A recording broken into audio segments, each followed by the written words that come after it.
और आपके चंबल क्षेत्र में ना तो मेरे कुछ ऐसे ही एक्सपीरियंस रहे हैं हमेशा। भिंड वाली कथा में थे, वहां तो महाराज रोज पंडाल उड़ जाता था। और कब उड़ता था? मैं रुका हुआ था भिंड में, कथा करने जाता था 60 किलोमीटर दूर एक जंगल में, और जिन्होंने कथा कराई थी शायद उनका परिवार यहां आता है ना, भदौरिया जी, देखो वो बैठे, वो ग्वालियर के ही हैं। लेकिन उनके गांव के लोगों ने कहा कि महाराज आप ग्वालियर में भिंड में कथा कराओगे उससे हमारे पितर नाराज हो जाएंगे, यहीं कराओ गांव में। और गांव कहां? चंबल की घाटी के बिल्कुल बीच में, मतलब पंडाल के चारों तरफ वही मट्टी के टेले थे चारों तरफ, पीछे चंबल थी, उसमें मगरमच्छ भी थे। पहली बार मैं भिंड क्षेत्र में आया, नहीं उससे पहले भी आया था, ददरहुआ सरकार में कथा हुई थी। तो ददरहुआ सरकार में जब कथा हुई तब वहीं पर वो कथा बुक हुई थी भिंड वाली। तो जब कथा करने के लिए मैं गया पहले दिन, रास्ते में 2 बार तो सो गया था, इतना लंबा रास्ता। मैंने कहा भाई मैं कथा करने जा रहा हूं कि कहीं रुका हूं और सीधा कहीं और प्रांत में ही जा रहा हूं। बीच कोई रास्ता नहीं था, उन्होंने पूरा रास्ता बनवाया था पंडाल तक पहुंचने का, वो पूरी मिट्टी की घाटियां कटवा करके। और वहां पहुंचे तो पहले दिन ही पंडाल ऐसे ही उड़ रहा था ऊपर नीचे। यानी कि अब चलो देखेंगे, कोई बात नहीं, करेंगे कथा, तो वचन दिया है, कथा तो पूरी करनी है। कथा हो गई पूरी। कथा पूरी करने के बाद मैं जैसे ही गाड़ी में बैठ करके वापस निकला अपने जहां रुका था भिंड में, इतने में तो फोन आया कि महाराज जी आप पहुंच गए। मैंने कहा नहीं पहुंचा नहीं। बोले यहाँ तो सब उड़ गया, पंडाल वंडाल सब खत्म, पंडाल उड़ गए, कूलर उड़ गए, सोफा उड़ गए, कुर्सियां उड़ गई। मैंने कहा ये बताओ भागवत जी? बोले नहीं भागवत जी विराजी हैं। तो मैंने कहा सुनो, व्यासपीठ को तुम लोग त्रिपाल आदि से सब ढक दो और व्यवस्था करो। दूसरे दिन उन्होंने फिर पंडाल लगवाया, रात भर में फिर से पंडाल लगा, वही पंडाल दोबारा। दूसरे दिन मैं कथा करने गया, मैंने कि सब ठीक है? बोले कि हाँ महाराज जी कल तो उड़ गया था पूरा पंडाल, सब खत्म हो गया था। मैंने कि चलो अब आज करते हैं। दूसरे दिन कथा करके मैंने कि चलो अब इसी में कर लेंगे 6 दिन, कोई बात नहीं। जैसी गाड़ी में बैठ करके फिर भिंड को निकला, फिर फोन आया, बोले आप पहुंच गए? मैंने कहा नहीं। वो क्या हुआ? पंडाल फिर उड़ गया। और अब की बार तो सोफा वोफा ये सब तो थे ही नहीं, खैर वो तो उड़ गए थे पहले ही। अब की बार हमारा पूरा माइक सेटअप उड़ गया। मैंने कहा उसको तो बख्श देते, इतना महंगा माइक। फिर उस रात तो हम, अच्छा तब वो ऐसे कोई एक्ट चल रहा था ना, वो पूरा लॉकडाउन लगा हुआ था भिंड में। हम लोग पुलिस के काफिले लेके जाते थे हमको कथा कराने। बड़ी मुश्किल से पूरी रात काटी। तीसरे दिन फिर कथा करने गए। अब की बार पंडाल हो गया था केवल व्यास मंच के बराबर का। मैंने की भाई कथा तो होगी।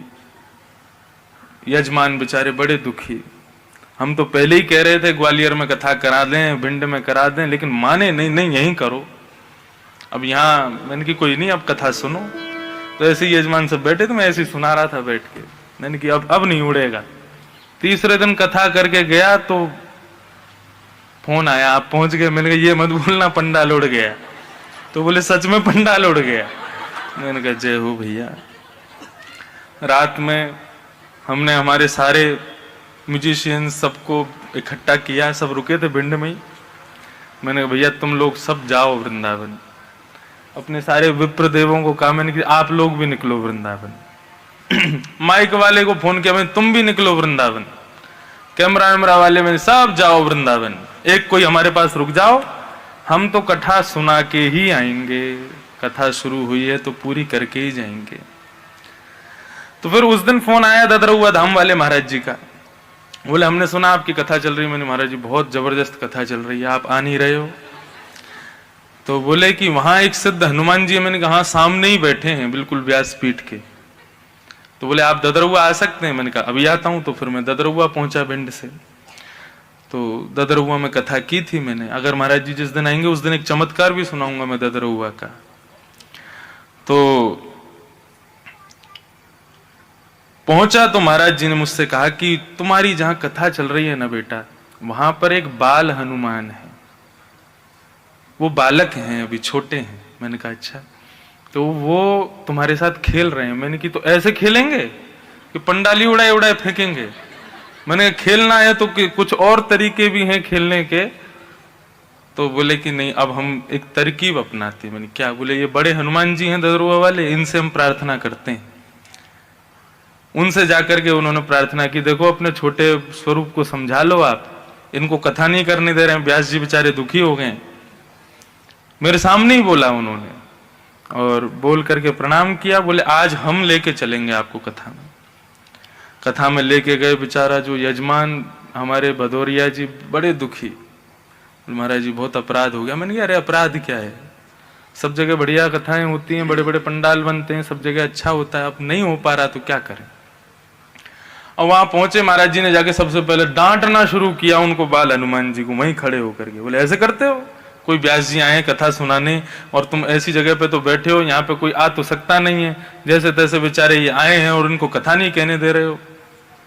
और उन्होंने ददरुआ धाम वाले हनुमान जी का सिंदूर लेकर के और वो बाल हनुमान के माथे से लगा दिया। मतलब माथे से लगाया, दोनों हाथों से लगाया, पैरों से, मतलब मानो बांध दिया उनको। बोले चुपचाप बैठो यहाँ पे और कथा सुनो। और उस दिन कथा शुरू हुई, कोई नहीं गया, सब रुके और फिर कथा पूरी हुई। 7 दिन की कथा वहां पर संपन्न हुई। वैसे ही हुई। अंतिम दिन जब कथा पूरी हुई तो ऐसे ही अव्यवस्था में कथा करते थे। तो जिस दिन मैं जाने लगा, कथा करते तुरंत निकल रहा था वहीं से ही वृंदावन। तो क्या देखता हूं कि जैसे आंधी की आवाज होती है ना, सिसकारी जैसी, वैसी आवाजें आ रही हैं जोर जोर से। मैंने कहा हवा तो चल नहीं रही, आवाज कहां से आ रही? तो देखा वहां जितनी जनता थी सब रो रही थी, सब रुदन कर रहे थे। मेरी गाड़ी को आगे पीछे ऊपर नीचे कहां कहां से पकड़ लिया। बोले आप मत जाओ। मैंने कि यहां पर रह तो लेता अगर ये व्यवस्था नहीं होती, बाकी आप लोग बुलाएंगे तो दोबारा फिर आऊंगा। तो भले ही वहां अव्यवस्था थी, लेकिन जो प्रेम, जो चमत्कार, जो अद्भुत दृश्य हनुमान जी का देखने को मिला, वो उस अव्यवस्था की वजह से ही मिला।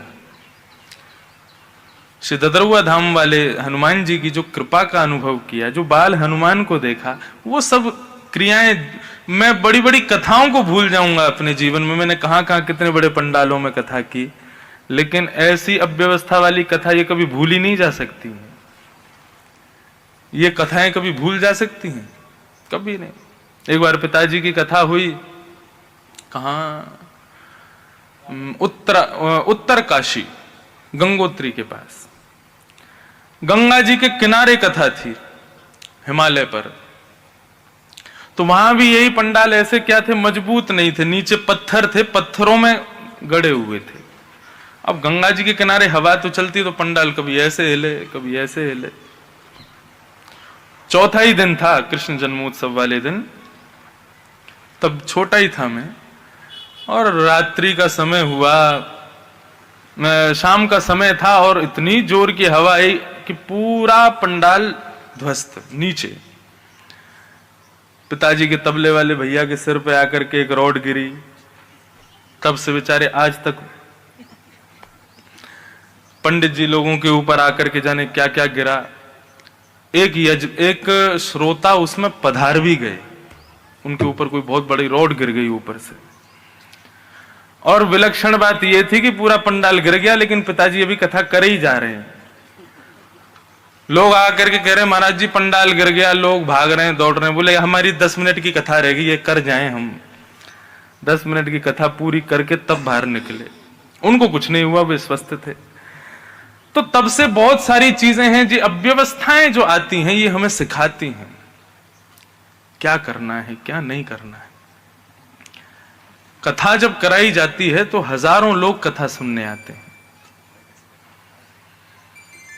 सबकी जिम्मेवारी व्यास के ऊपर होती है।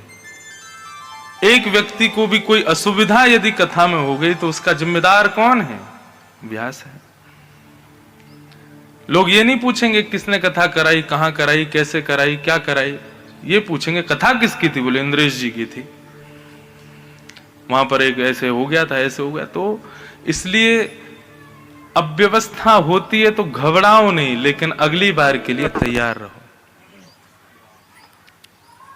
हेलो, यहां पर भी बाल हनुमान बैठे हैं क्या? यहां पे अंदर? अच्छा बैठे हैं। हाँ तो अभी मंगवाते हैं, कल ही ददरुआ से मंगवाते हैं, रुको।